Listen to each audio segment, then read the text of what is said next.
Full and uncut versions available on Patreon. Check in the description below. Greetings once again, Pokemaniacs. Duuz-Diz-Din back again with more of the Pokemon Adventures manga, the Gold and Silver arc, where initially we picked up with Whitney DJ Mary, as well as the chairman of the Pokemon Association, as well as the director of the radio tower, all visiting Price, as the only ones not to come into contact with Suicune were, well, Whitney herself and Price. And while there is an encounter, it's by a ice Suicune manipulated by Price's Pokemon. He says this is in preparation, but when everyone leaves, he makes it known, if only to himself, that Suicune would never visit him for some reason. We also had Lieutenant Surge arrive at the Whirl Islands, coming upon Silver and Gold, who had been being taken care of by Entei all this time. He's come looking for information about the masked man. The only thing Gold has to say? Ice. All ice. But before that can go any further, enter the legendary bird Pokemon Lugia, who attacks not just Lieutenant Surge's vessel, the SS Aqua, but the arriving Yellow, Crystal, and the fisherman, who I think is the uncle of Yellow. I still feel like I haven't had that fully confirmed. And thus, in the ensuing battle, all three Pokédex holders of the Johto region, I should say, meet up for the first time, and while their personalities don't exactly, mix, their Pokemon, all in sync, evolve into their final states to take on Lugia, and with a little bit of fast thinking and teamwork, they're able to capture Lugia in a Pokeball, or so they thought, as Silver reveals that in the ball that they all work together in order to get to Lugia for the capture is now empty. How could this be? Where did Lugia go?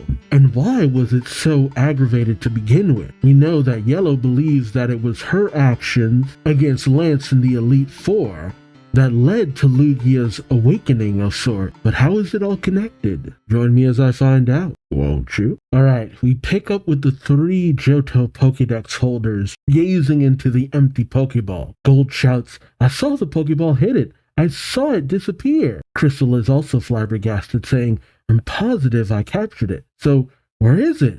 Silver grips the ball, saying, "I'm afraid you underestimated your opponent. I knew that pool cue wouldn't do you any good." Gold goes over and grabs his cue out of the ground, saying, "How'd Lugia get away? Teleportation?" That's when suddenly Gold's cue just starts to spring apart suddenly. I don't know, was it all the impact and stuff?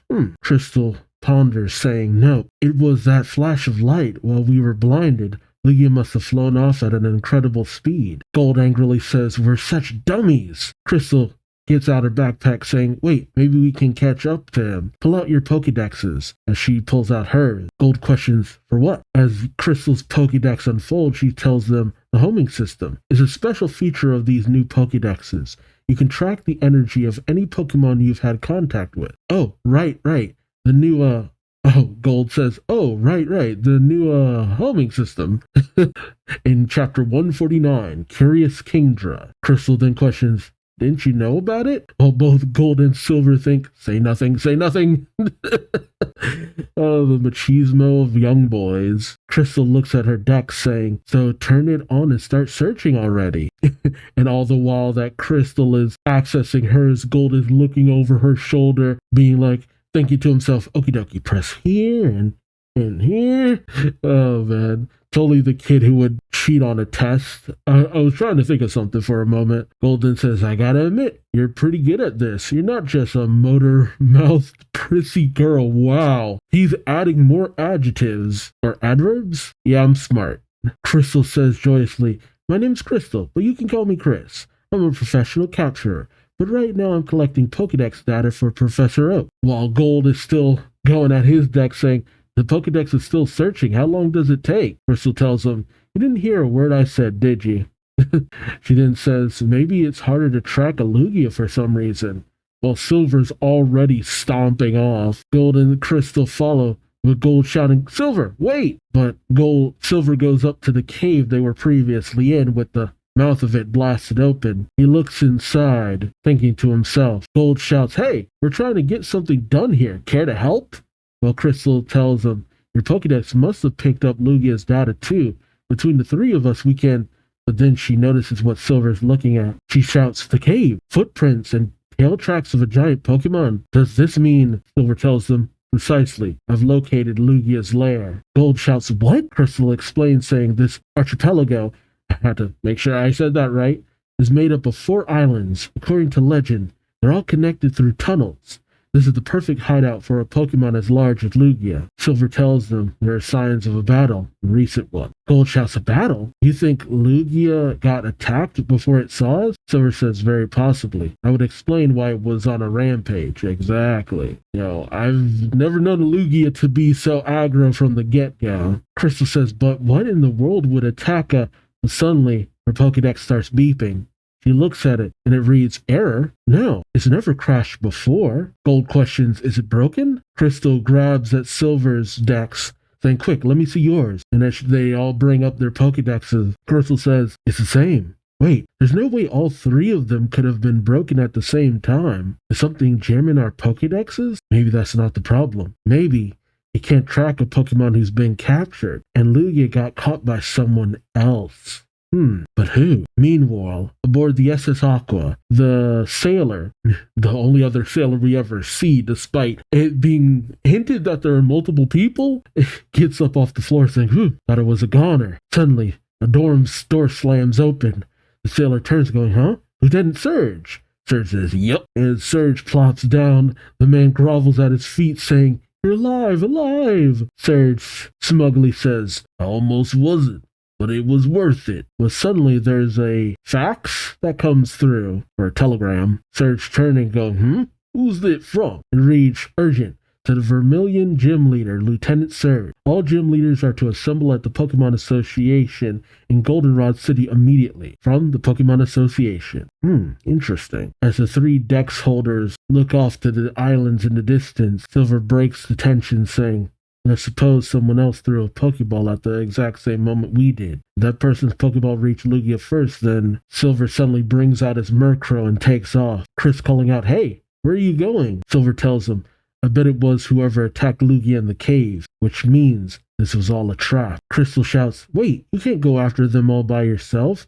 At least check with Professor Oak and Professor Elm first." Gold smugly says, "Don't waste your breath. That idiot wouldn't call the professor if his life depended on it." Crystal turns, asking, "Why not?" While Silver listens to the 2 of them, Gold simply tells her, "Trust me. He just wouldn't, that's all." Crystal asks, "So you're going to let him go alone?" Gold takes a moment and simply says, "Whatever," which seems to take Silver a bit off guard, especially given how doggedly he's been pursuing Silver up until this point. I guess Silver kind of got used to having Gold around. But then Gold smugly says, "I used to warn him not to try to handle everything on his own. But this time it's different. We've got a common enemy. Even if we go in different directions, we'll meet again down the road." Aww. That's actually wonderful. That's actually a wonderful sentiment. I like that. Crystal questions, "A common enemy?" And so Silver takes off on his Murkrow, and as there's nothing but silence between Crystal and Gold, she suddenly cuts it, saying, I forgot! What happened to Yellow? And that fish..." Oh, and Gold says, "And that fisherman." But as they go to access their Poke Gear, suddenly there's a ringing on Crystal's. She says, "Maybe that's one of them calling." But it's from Professor Oak, who announces, "Hello, Oak here." Crystal questions, "Professor?" Oak tells them, "Don't sound so surprised. I've been appraised of the abnormal phenomena near Cinnawood. I was concerned. Are you in trouble?" Crystal shouts, "Trouble? I got attacked by a giant flying Pokemon, dumped into the sea, separated from Yellow." Oak says, slow down. You lost Yellow?" "I wouldn't worry too much about Yellow. Yellow's pretty tough. There's a meteorology crew on its way. I'll tell them to keep an eye out for Yellow." I don't like not knowing what happened to her, honestly, though. They were kind of in rough shape. "Now, Chris, I need you to go somewhere for me." Always on the mission. Crystal says, "Where, sir?" Oak tells him, "Indigo Plateau. I was going to ask my other Pokédex bearer, Gold, to head there as well, but I haven't been able to reach him. He could be anywhere." Oak says angrily. Crystal whispers over, "That's true, Professor," or Oak goes, "Huh?" He then She then turns her Pokegear to Gold, saying, "He could be right here." And Gold simply says, "Yo!" With Oak shouting, "What?" Yeah, I mean, do they even know that they don't know they've been missing for so long? It's been a month, probably a little bit more. We then cut over to Silver, traveling the Whirl Islands, thinking Gold and I were on one of the 4 islands, the northernmost one. Lugia first showed up over the next island. The tunnel was on the 3rd, which leaves the one to the south. And as Silver arrives on said island, he comes to a massive waterfall with a whirlpool at the bottom. Oh yeah, man, I didn't realize Silver had so many water Pokemon. Also, completely forgot about it, because sometimes the Pokemon are just kind of there in the background. We got Feraligatr, and though it's mostly been through flashbacks, I'm going to count it. Got Lugia. There we go. Oh, and also, in this one, you have Gyarados. I'll be honest, I don't know what I'm going to do once this starts getting really crowded with a lot of Pokemon. Then I'll figure it out. Regardless, Silver brings out a lot of his water Pokemon. He tells his Gyarados to use Whirlpool to calm the waves. Kingdra, split that cascade with Waterfall. And Feraligatr, get ready to surf. Which, those HM slaves, Gyarados does his thing, Kingdra does its thing, and while the other 2 are doing their job, Silver goes in with his Feraligatr, landing in a odd-looking temple entrance behind the waterfall. I remember this place. Oh, wait, what? Wait, what? Silver says, "I'm back," and a figure emerges from the darkness saying, "There's only one way to get here. You need 3 water-type Pokemon with a precise combination of talents." Lance stands before Silver, saying, "Now you can finally find your way to this sanctum on your own. You deserve to be here." Silver, gotta say, I wasn't expecting to see Lance in this capacity, and he already knows Silver. Silver has a lot of connections to a lot of characters. This is getting interesting, especially with a known terrorist. I'm just saying, destroy the city. Meanwhile, at the Tojo Falls, name sounds familiar, but I could not tell you what I know it for. We see Suicune making its way across the rocks protruding from the falls. At the border of the Kanto and Johto stands Suicune. Oh, that's what it was. It's what you have to cross in order to get from one region to the other. That's what it was. The moment of decision is about to arrive. Moment of decision. The time is at hand to choose the trainer who deserves the honor of being Suicune's partner. Kind of like how in more recent games, it's not so much that you're kind of obligated to catch a legendary just in order to complete the storyline. Whereas in most other iterations, or early iterations, it was that it's kind of optional if you want to actually capture the Pokemon. I don't see why you wouldn't, but still. And we are greeted by a familiar trio of gym leaders from Kanto. Erika saying, "Tojo Falls at last." Brock, "Misty, let's hurry." Brock saying, "The falls look even more dangerous than they say." So I gotta say, Misty, I missed the pigtail. Or the ponytail. No, the pigtail. The one pigtail, yeah. And it's chapter 150. Chincho in charge. We also see that Erika, which makes a lot of sense, has a, what is it called? Bellossom, yes. Which is a Pokemon very suited to Erika. Like, straight up. And it used to be that a lot of grass Pokemon didn't always look, well, let's be honest, cute. But now, with the Pokemon we have, there are a lot more elegant looking and cuter grass Pokemon. Not that that's all that Erika cares about, let's be real. But she can get a lot more Pokemon that are a bit more suited to her looks. Though, that's pretty superficial statement on my end, sorry. Well, the 3 make their way down the falls with their Pokemon. Erika telling them, "Let's find a bridge as soon as but Brock sees something shouting, "Whoa! Well, we found the bridge." Or should I say the former bridge, as they say that the bridge is pretty much destroyed, only hanging on just a little bit. Brock asks, "What now?" Erika tells them, "We'll just have to go the long way then." Brock calls out, "But Erika." "Oh, wait, nope, I accidentally went too far." Brock says, "Too bad there isn't any other route on the map. Do you trust me? If you do, we could try this."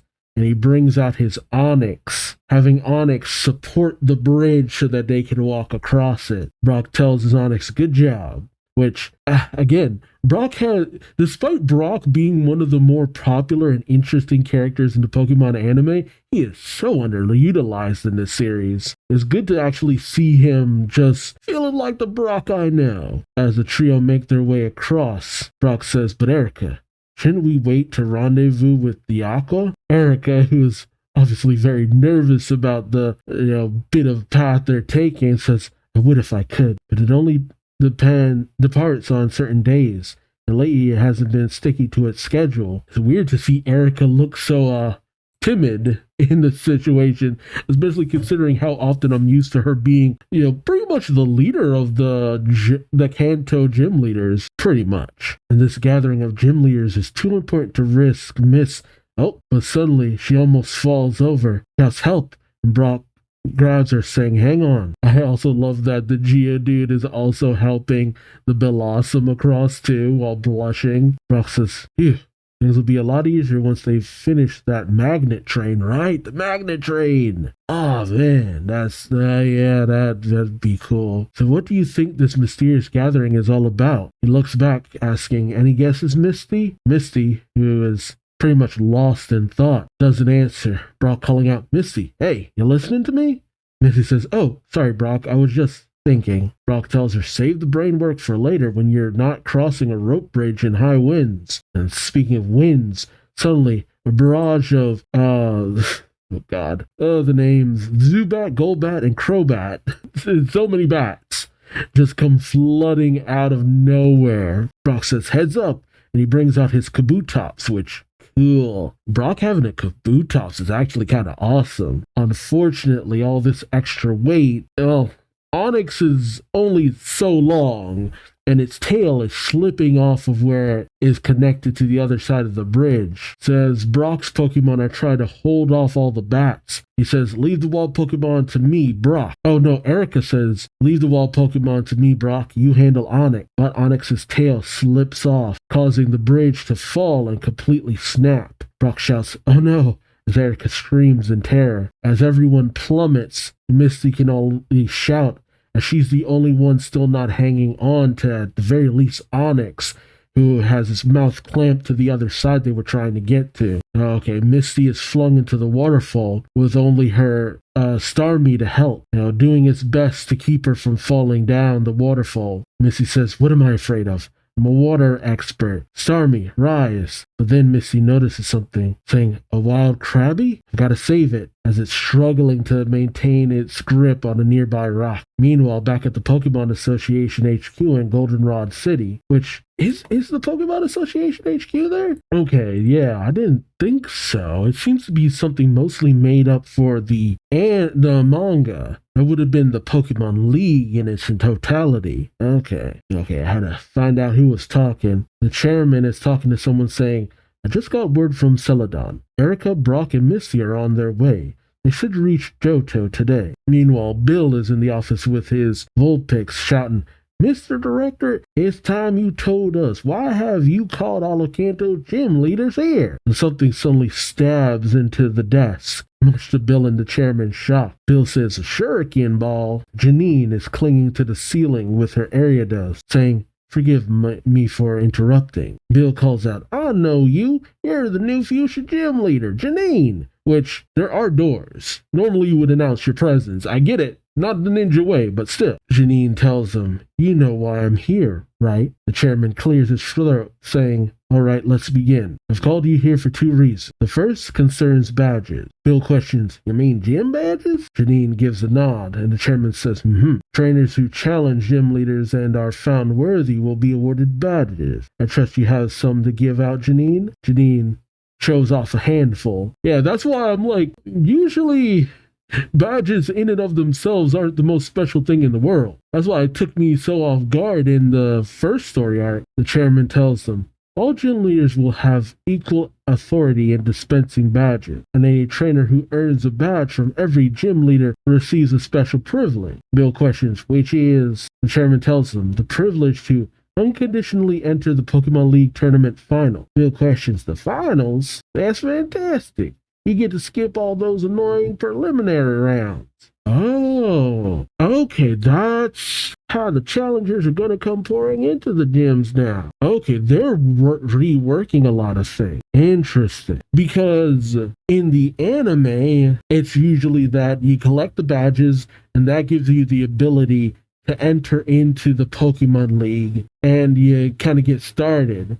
But there's usually a bunch of people, so you have to kind of weed through them a little bit, and then you enter into different brackets and all that. So it's more of a common thing to get badges in that world. Whereas in the games, it's usually that you get all the badges, and that gives you the right to go to the Indigo Plateau and challenge the Elite Four, and seeing if you're worthy of being declared a champion. It's interesting how every version has a different interpretation of what allows you to be declared a champion. But the idea that a badge holder would just instantly be able to just go on up, that is fascinating. So there are those who could challenge the league just outright, no badges required, and there are those who get badges and that advances them further in. That actually makes a certain degree of sense. If you're powerful enough, just go ahead and try out. Go and try to challenge the whole league thing. And if you're powerful enough, you'll make your way through. But if you want a bit of a ticket because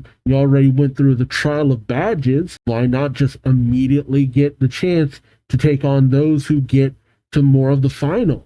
That's an interesting way of doing things. That's not bad. The chairman tells them, but our gym leaders aren't pushovers. How many trainers can possibly earn every single badge? More importantly, badges once fell into criminal hands. You have to set things right, make them badges of honor again.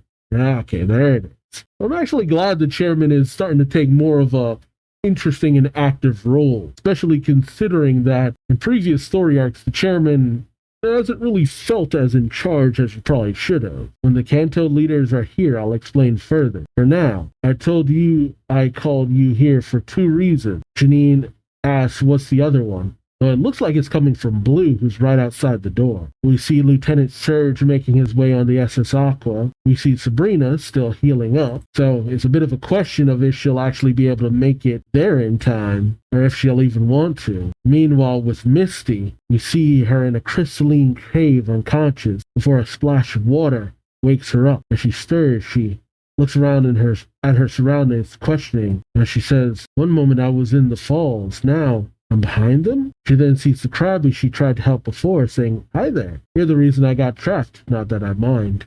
You must be the one who brought me here, huh, Starmie? Thank you. There was no way I could leave you here.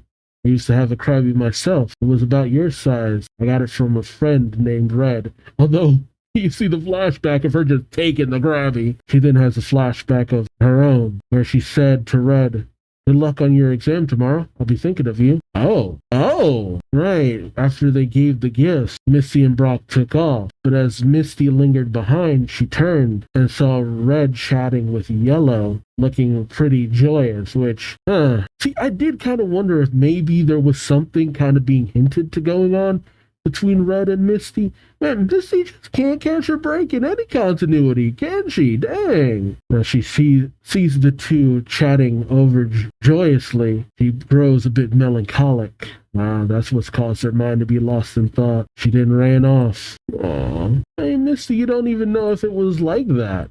And there have been some hints that maybe there was something more to Yellow and Red's relationship, but it ain't concrete. And never give up before you even actually try. In present day, Misty thinks, in your battle with the Elite Four, you were struck by an attack intended for use on a Pokemon. It injured your hands and ankles. I know you're fighting to regain your strength now, Red. She gives a faint smile. She then calls out to the 2 Pokemon, come with me. We need to get back to the others. But suddenly, a figure is moving through the waterfall, moving towards her. As the figure emerges, Misty brings out her Chinchou, telling it to light up the area with flash. And as it does so, there stands Suicune revealed. Misty aghast, saying, you're so. In chapter 151, Lovely Lantern, Misty is holding the Krabby, saying, bright and pure like crystal. You must be the legendary Pokemon Suicune. I guess it's Misty's turn. But Suicune lunges at Misty. Misty calls out, Chincho, Darge, Starmie?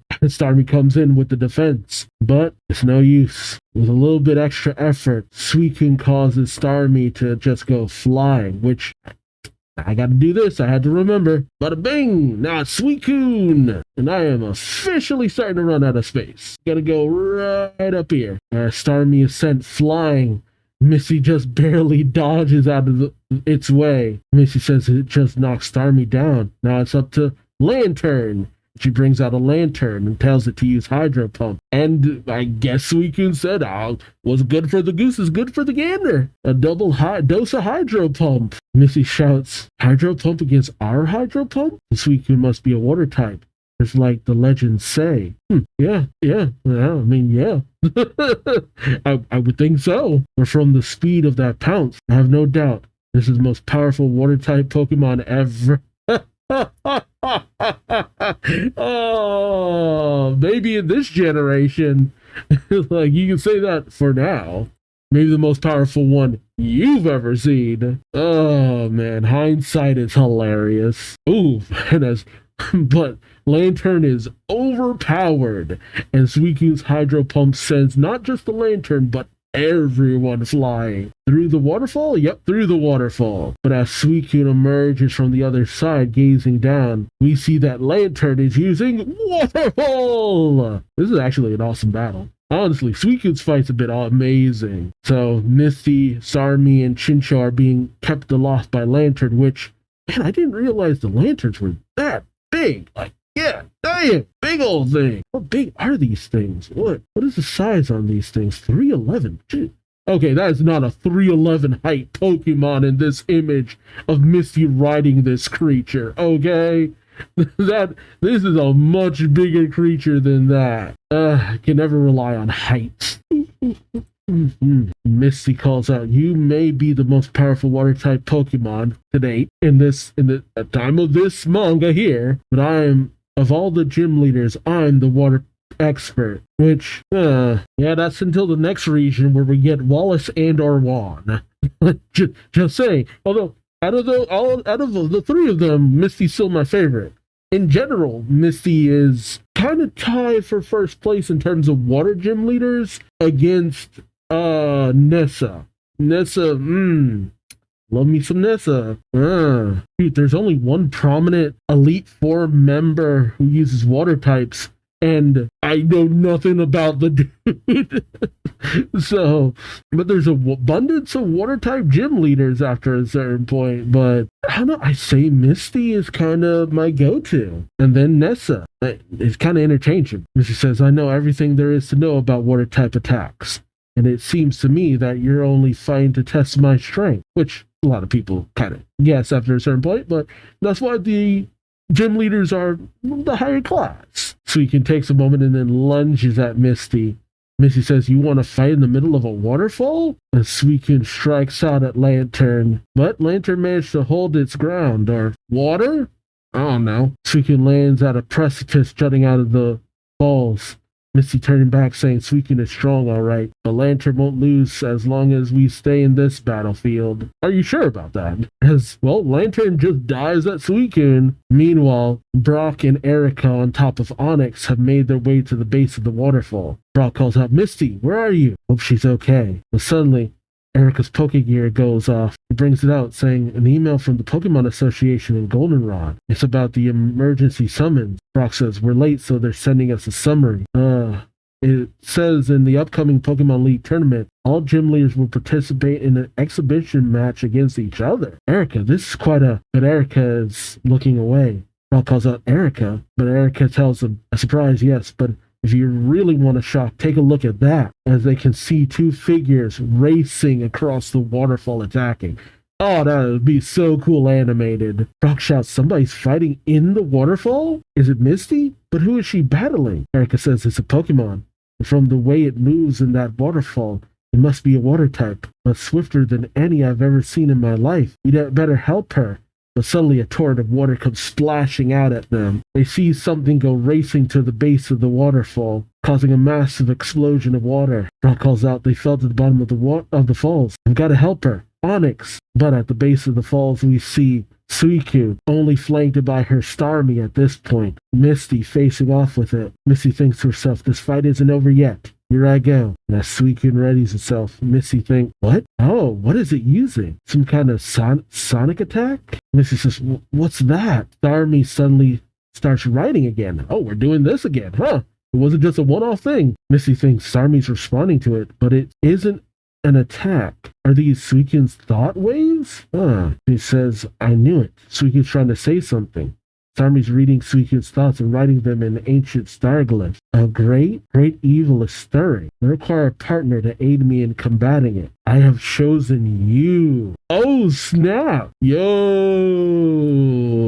Misty, that's what's up. Then again, the only water trainer between Johto and Kanto. So, wait, does that mean... Okay, based off of that, if it's because Misty is a water gym leader, then wouldn't that mean Raikou would go to Lieutenant Surge because electricity, and Entei would go to Blaine? Which would mean Blaine has like 2 legendaries in his arsenal. Yeah, those would be the only ones who would meld in terms of typing. Is that really the deciding factor? Because she has such... Oh, yeah, I've chosen you. Misty says, why me? And Suicune says, you are a water expert, and one who would not abandon even the least of creatures. Oh, because she saved the Krabby. Aw. Misty asks Suicune, are those your words? Suicune nods. Misty thinks to herself, this great evil. You're going to fight it, aren't you? To the death. She thinks of Red and thinks, well, I can't let you do that. Can't let you do that alone. As Misty raises her head, she reaches out, saying, I accept, Suicune. I'll be your partner in this battle. Dang.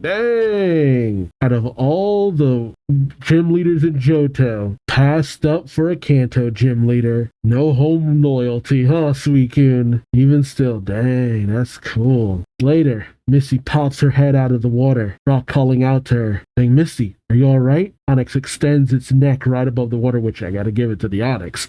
Considering it's weak against water, it's just like, no fear. Misty, as she's helped out of the water by Brock, says, sorry, I worried you guys, I'm fine. Brock asks, what happened to that Pokemon you were fighting in the waterfall? Misty says, huh? And she just chuckles, looking towards the Pokeball on her belt. Brock asks, what's wrong? Did you hit your head or something? Misty tells him, nothing's wrong. I've never felt better in my life. It's just that I learned that I'm needed. She looks off to the distance. Brock is a bit befuddled as Erica tells her, of course we need you. You're a Kanto gym leader. Look. She hands over her Pokegear. Misty reads it saying, Kanto versus Johto, Battle of the Gym Leaders. So that's what this is all about. It's funny too because stuff like inter-league battles or gym leader face-offs and stuff like that don't really get to happen until quite a bit later. I forget what generation you get to have other gym leaders kind of face off against each other. I think there was a point where that could happen. Or maybe I'm mistaken. I don't know. So Erica says Price was chosen as captain of the Johto team. Oh, really? Price, huh? He says, looks like we better hurry. Let's go. The Goldenrod City and the Pokemon League. She says that she tries to top Onyx as they take off. Suicune resting in a Great Ball. Baby. Man, that's a big thing for Misty. Holy crap. I thought her getting the Togepi was big. Till I found out Togepi was not actually a legendary Pokemon. I thought that at the time. But then we had a follow-up with Larvitar and... Was it Larvitar? Who got the Larvitar? Whoever got the Larvitar in the Fanfy. So, it worked out a little weird. Alright, we pick up with narration saying, at last, Suicune has chosen a partner. Soon the two who awakened with Suicune, Raikou and Entei, will select their partners as well. What happened? What awakened these legendary Pokemon? What is their intention? The answers lie a few weeks in the past. In Chapter 152, Buzz Off, Butterfree. When the ground beneath Ecruteak City sank, 3 heartbeats resonated beneath the burned tower. The Tin Tower is... Oh, it's the thoughts of the 3, Entei says. The Tin Tower has been attacked. desecrated. Ho will return to punish the vandal. We must escape, find human allies to repay our debt 150 years.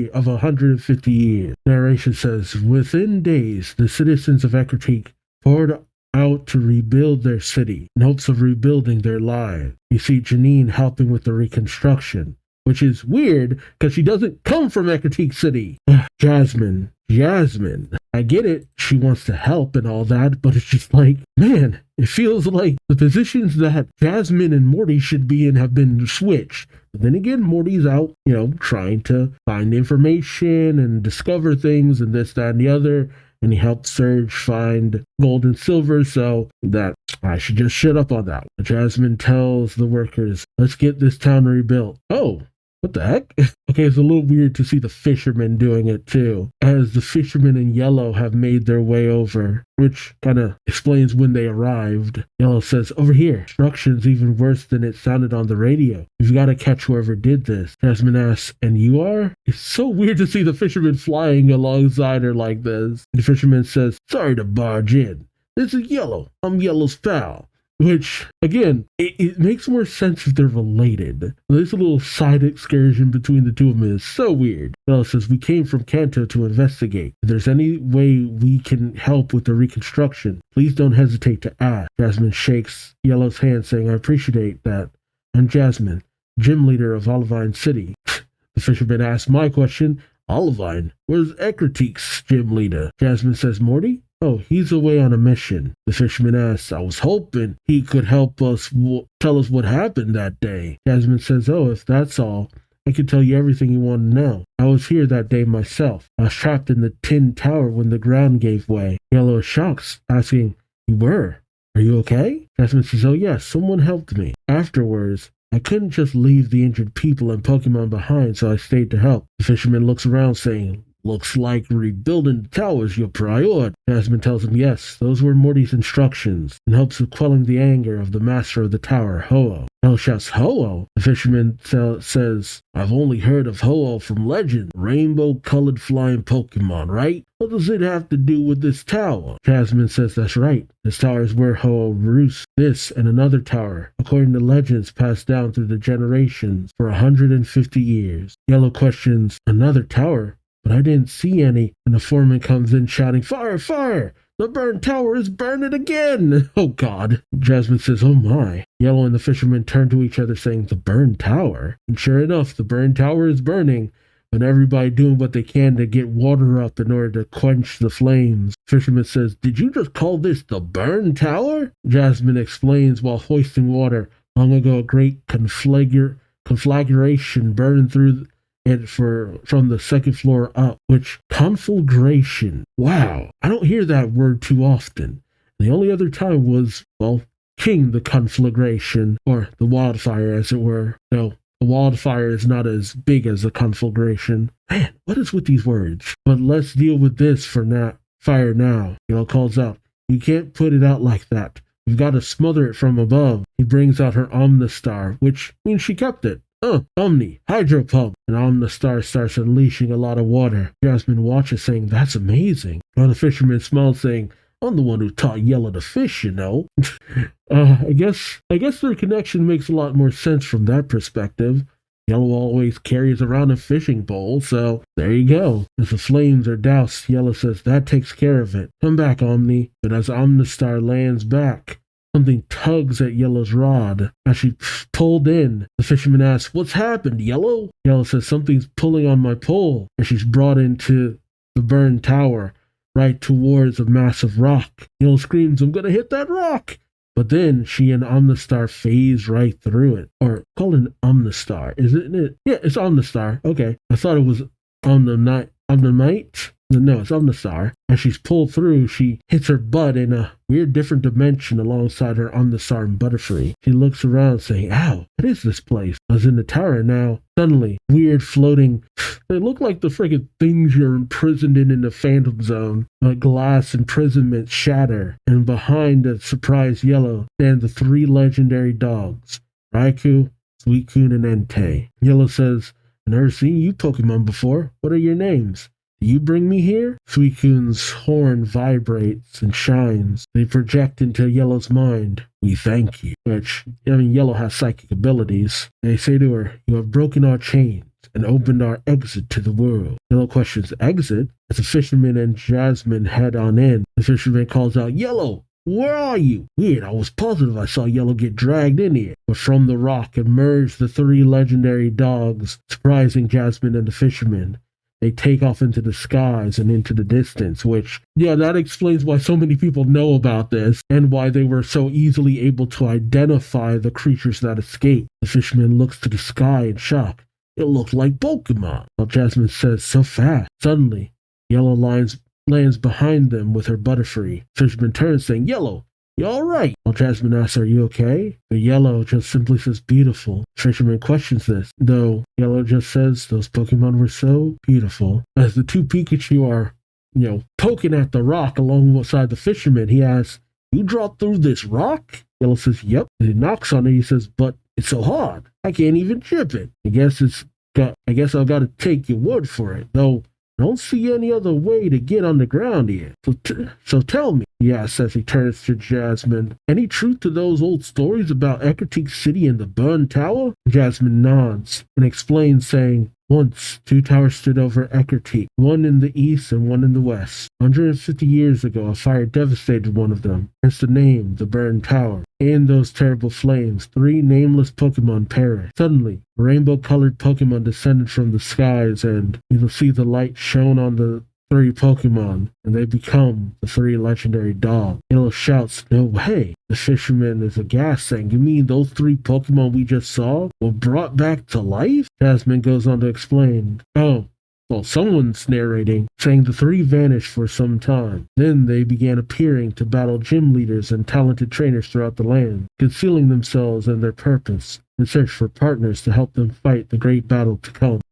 We pick up in a locked cell. We see the Team Rocket Elite trio, Ken, Al, and Harry, which one's named Ryu, but whatever, being interrogated by the Rocket executives? Is that what they are? Yeah, Team Rocket executives. Carl and Sham. Sham says, well, Ken, Al, Harry, how do you feel? Oh, of course you feel terrible. Carl sneers, saying, well, we even gave you the clear bell. Nevertheless, you allow Suicune to escape. You'll have to be punished. You see them flanked by a Slowking and a Macargo. Suddenly, something opens up. The floor opens up next to them. Oh, and out comes a figure. Sham and Carl straighten up, saying, boss. While the trio think amongst themselves, boss. We've never even seen him before, but he's the leader of Team Rocket? Or remains of it, that is. Chapter 153. Oh, it's Ho-Oh. The masked man comes up to one of the 3, and I have to assume has his Delibird freeze the man's midsection. One of the others say, who are you? Well, Carl questions, you don't know? That's the Mask of Ice, a master of freezing power. Sham says, also known as the Masked Man, which doesn't explain anything. The Masked Man says, I can't figure out how you goons survive. I've gone to all the trouble of gathering what's left of Team Rocket, but you're all basically worthless. You 2, however, appear to be have a bit more to offer, Sham and Carl. But then, I'm the one who trained you. There's no need to chase after Suicune any longer. It's time to focus on the rebirth of Team Rocket. They step towards a balcony where Carl calls out to the forces of Team Rocket below. Did you hear that? The time has come. At last we have enough minions and resources. It's time to let the world know we're back. The masked man calls out. An announcement we'll make in a terribly appropriate location. Pokemon League competitions begin at the Indigo Plateau tomorrow. We'll hijack the stadium and make it the stage for our spectacular return. The grunts below cheer, shouting, Mask of Ice! Mask of Ice! Mask of Ice! But as the masked man turns to leave, Cam questions, boss, where are you going? The masked man simply saying, there. Cut to the Indigo Plateau. Oh snap! It's Super Nerd Miles and Camper Evan! Oh, Super Nerd Miles has his Persian use a feint attack, while Camper Evan has his Haunter use Hypnosis and Nightmare, as he says, that's nothing. Haunter does just that on the Persian. As Miles says, hey!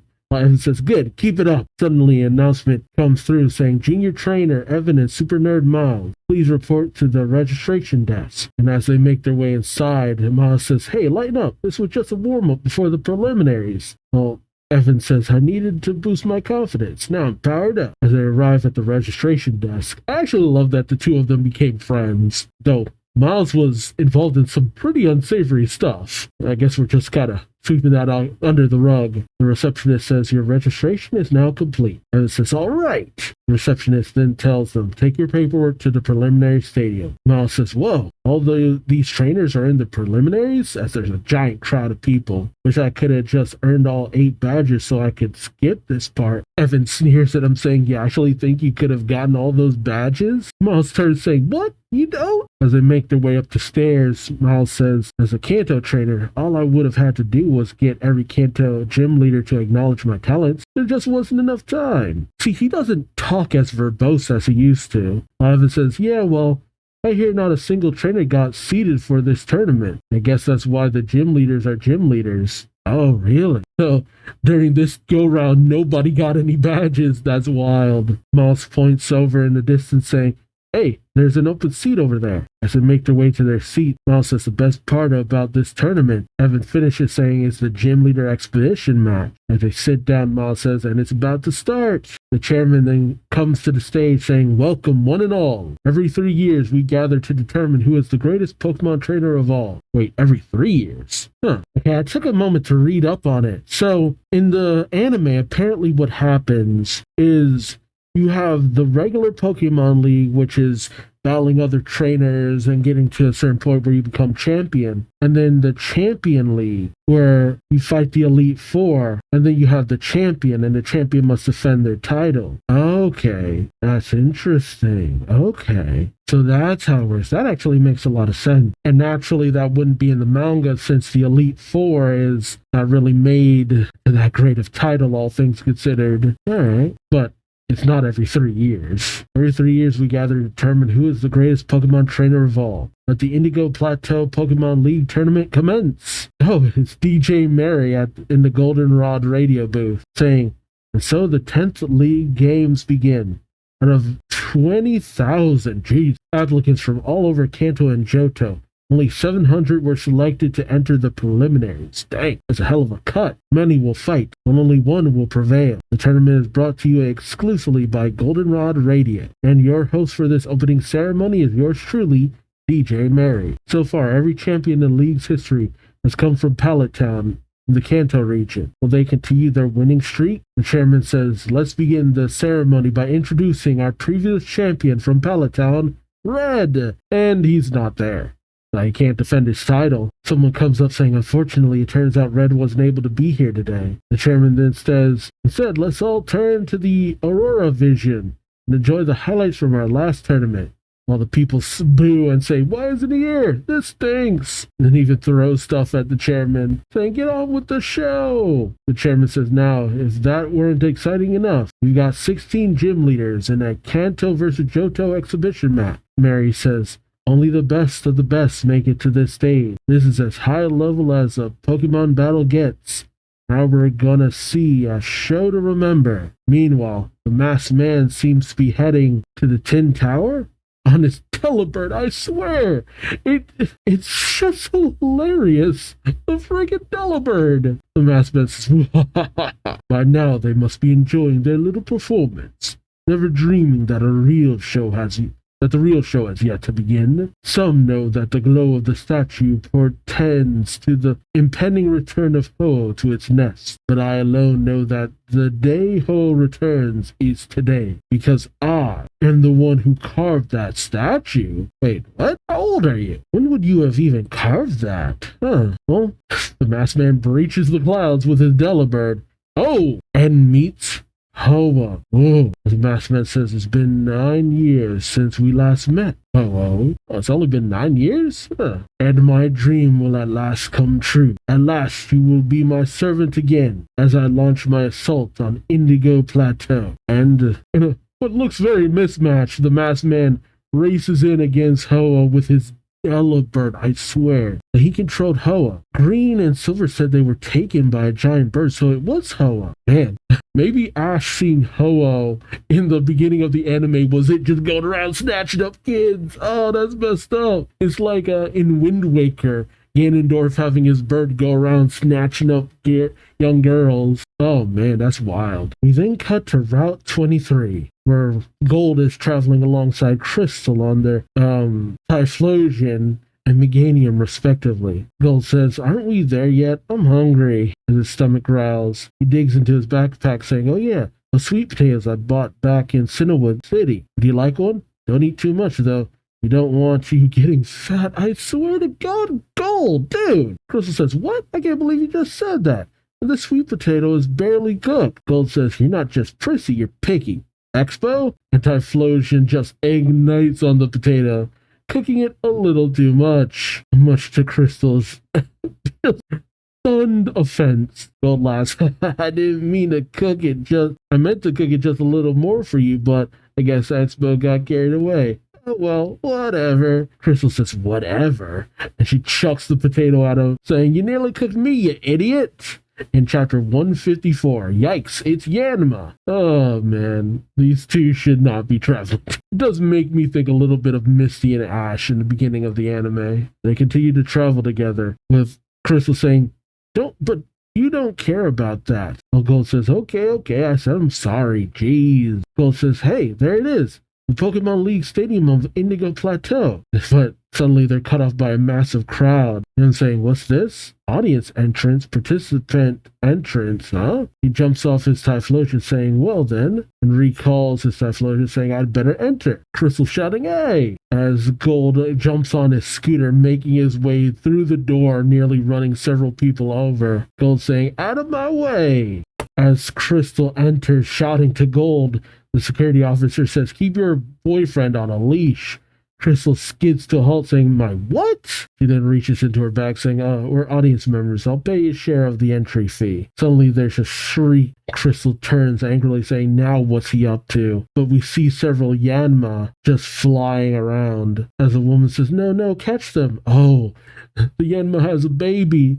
The woman shouts, "My baby, my baby." The security officers go rushing in, saying, "What happened?" One of them says, "We were registering participants' Pokeballs and they accidentally opened up. They're too quick for us to catch. Go find the trainer of those Yanma." Gold says, "I'm on it." And he comes forward brandishing a Pokeball and his cue stick, puts his ball down, hits it with his cue, and launches the balls towards them. The security officer grabs Gold, saying, "Don't attack them. You could hurt the baby." Gold says, "I'm not attacking, just shut up and watch." As the ball bounces off the wall and then the ceiling, as the security guard watches, the ball just continues to bounce all around the Yanma, causing them to get a little bit dizzy. The one drops the baby. The woman screams, "Oh no!" As the ball releases, and much to the shock of everyone, Sudowoodo catches the baby. Sudowoodo then hands the baby over to the mom. Gold saying, "No need to thank me. Yanma can see 360 degrees around themselves. So I just took advantage of that but Crystal pulls him away by his ear. Gold says, "Ow, that hurt. What was that for?" Crystal says, "Are you crazy? We're supposed to be keeping a low profile. If you're going to save a baby, at least be subtle about it." Crystal, Gold doesn't know the meaning of the word subtlety. And I kind of mean that literally because I think he's a little bit dumb.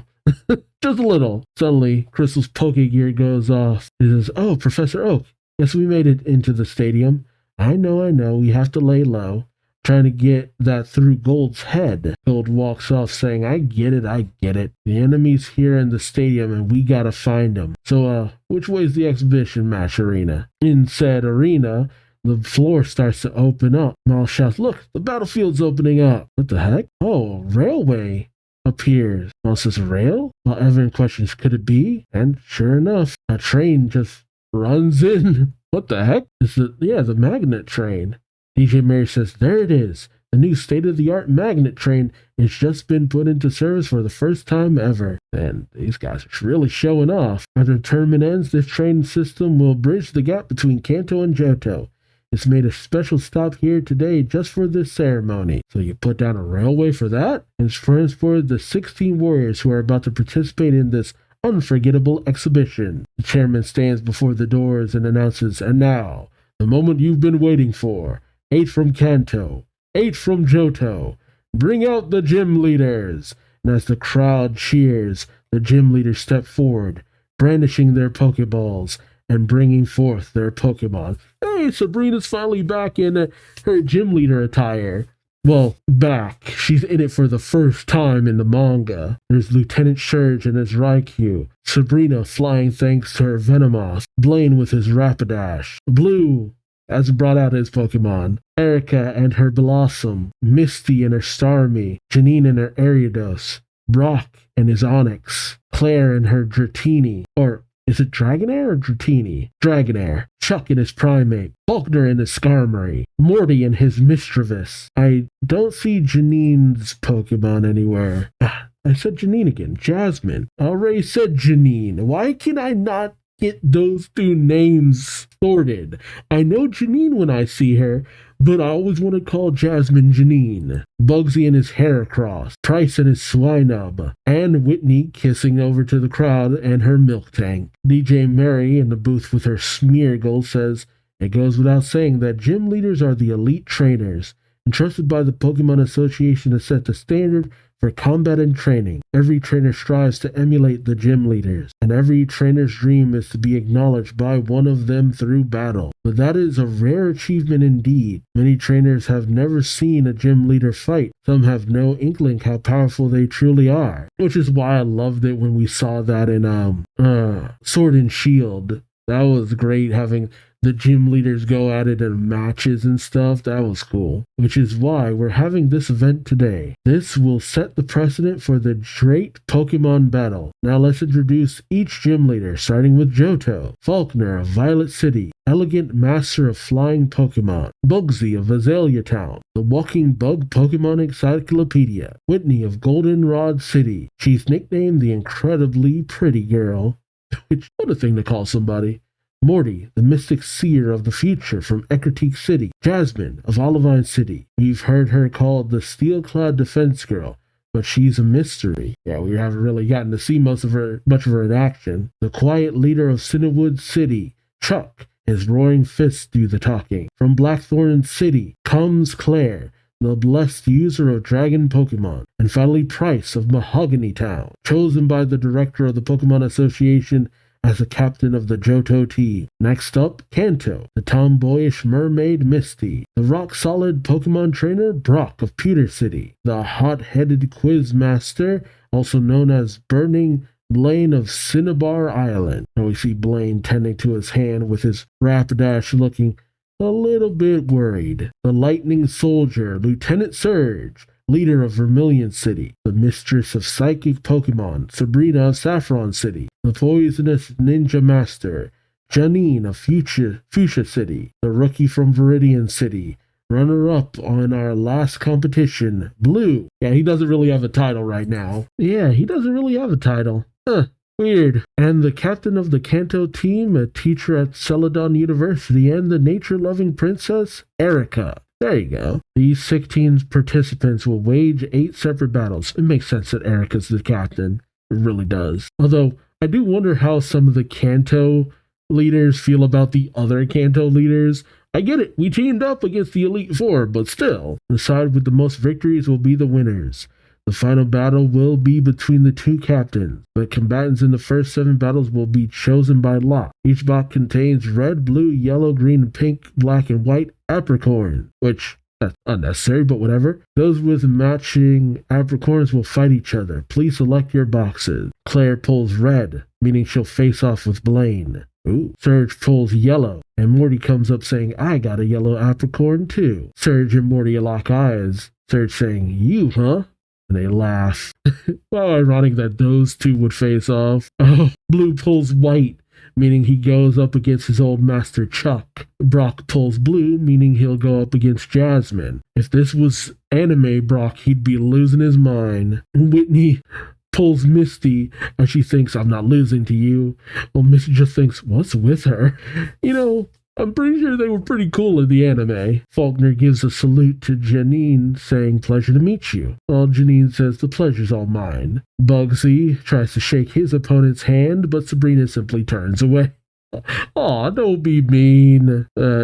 She feels more like Sabrina from the anime now. Mary says the results are being entered into the computer. They're all up on the board now. And the chairman says, "Let the Pokemon League exhibition match pitting the best of Johto against the best of Kanto begin!" Man, this is a pretty good setup, all things considered. As the various gym leaders make their way to the separate benches, the chairman looks to the stands, thinking, the trainers Professor Oak sent are somewhere out there, watching us. We're counting on you. Find whatever evil lurks in these shadows, because that's the real purpose of the ceremony. The real reason we've gathered these gym leaders in one place. Okay. So it's the fact that they suspect that it has to be a gym leader who's leading the new Team Rocket. Meanwhile, Gold and Crystal are in the stands, looking out. Gold says, "So here we go. 16 leaders, the noblest representatives of Kanto and Johto, and one of them is our true opponent." Ooh, that's a hell of a setup, man. Good stuff. End of the volume. Now, I gotta just put it out there because I'd be like, I don't condone this, but putting kids in charge of an investigation like this, highly irresponsible. But in the Pokemon world, 10-year-olds wield the power of God, so whatever. And now we get to see all of their teams and their various different levels. Typhlosion, level 40. Apom, level 39. Sunkern, level 35. Politoed, 38. Sudowoodo, 38. And Mantine, 20. Which makes sense, he just got that one. Good stuff. Wait, what about Togepi? Togepi was sent back to the lab using Crystal's portable teleportation system. Oh, we jettisoned Togepi. Dang. I thought we had a thing going with Togepi for a while there, but I guess not. A pretty solid team, all things considered, to a certain degree. Gold continues to be fun, but problematic. He's not a bad guy, but he's a lot to deal with sometimes. Then we have Silver's team. Alligator, 40. Gyarados, 35. Sneasel, 41.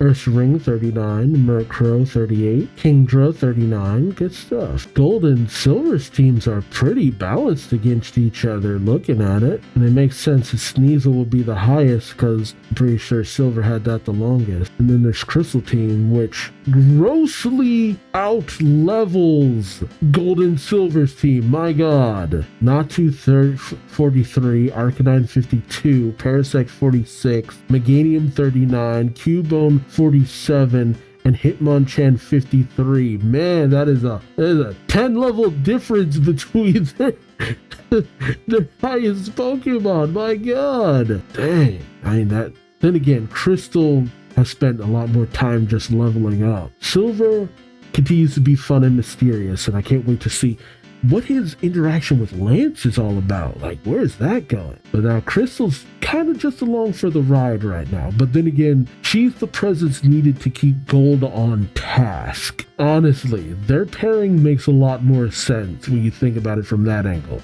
At least from my perspective. And I love these little blurbs at the back about how gym leaders function, they work, they operate. You know, they'll take on the job of gym leader, but they'll still have other sources of income. They're paid through the Pokemon League or association. I actually really love this kind of stuff. It's stuff that you kind of wonder about, but you don't go into deeply because it's just like, oh, maybe it doesn't really matter. Good stuff. I am loving the direction, and you can really tell that we are heading into the final story. We still have 2 volumes left to go, and I'm just interested where this is all headed. The Masked Man is facing off against Ho-Oh. Gym leaders facing off against each other. Did the Masked Man already capture Ho-Oh? Or is there more to it than that? What about Lugia? Now, the 2 big legendaries are in the hands of the villains, while Raikou and Entei haven't found gym leaders that they want to associate with, as far as we know. So,